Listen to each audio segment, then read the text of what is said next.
Hey guys, this is Jeff from O'Connor Woodworking. Welcome back. Today I'm working on a bowl for a gallery in Canada that'll be up there for about 6 months. And I'm making it out of one of my favorite woods. This is Buckeye Burl. And I love Buckeye Burl for all the beautiful, vibrant colors you get. So I pick out a section that I like for the bowl. It's about 10 inches in diameter. I drill a pilot hole, and now I'm going to mount that on my screw chuck. That pilot hole will later help me check the depth of my cut because I'll stop turning the inside of the bowl once I hit the bottom of that pilot hole I drilled. Next, I'm going to be working on the exterior of the bowl here. I use my bowl gouge from Car & Son Tools. Once I get the shape that I want of the bowl, kind of an OG shape, I begin working on a recess for my jaws to fit on my chuck. I start that with a bowl gouge and then I clean it up with a skew chisel. And once I've got this complete, I'm going to start finishing the bottom of the bowl completely before I begin turning the other side.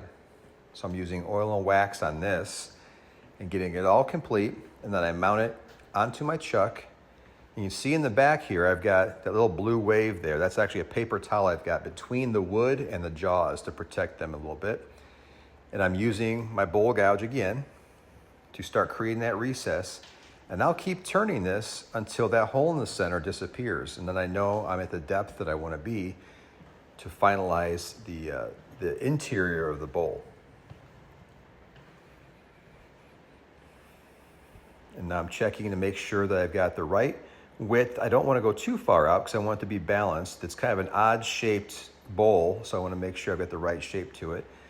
Next, and finally on the inside, I'm going to use my negative rate scraper from Car & Son Tools, and that's just going to really clean up the inside.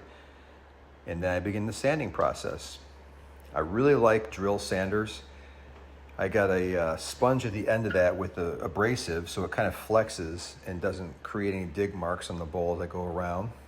Putting some decorative beading on there, and then finally we're going to be doing the finishing. Same finish as before on the front of on the bottom of the bowl. Now we're doing the interior of this with the oil and wax. And you can see it really brought out the beauty of that Buckeye Burl, all those vibrant colors. This was a great project to work on. I'm looking forward to having this on display for about 6 months. And when it returns, it's going to be for sale. So if anybody's interested, just reach out to me. Take care and thanks for dropping by.